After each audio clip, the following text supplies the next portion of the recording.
This print is called Asanoha stripe, inspired by the traditional Asanoha pattern, and Asanoha means a hemp plant. This Asanoha pattern was used for kimono patterns for small children, and a hemp plant grows vigorously and fast. And so I can totally see why parents want to have this Asanoha pattern for their children's clothing because of that symbolism.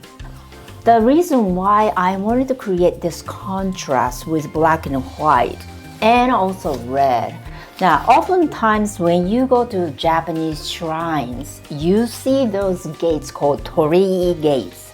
And some shrines have red torii gates, such as this one. And again, this is from my sketchbook. So this is how I get inspired and start working with the ideas.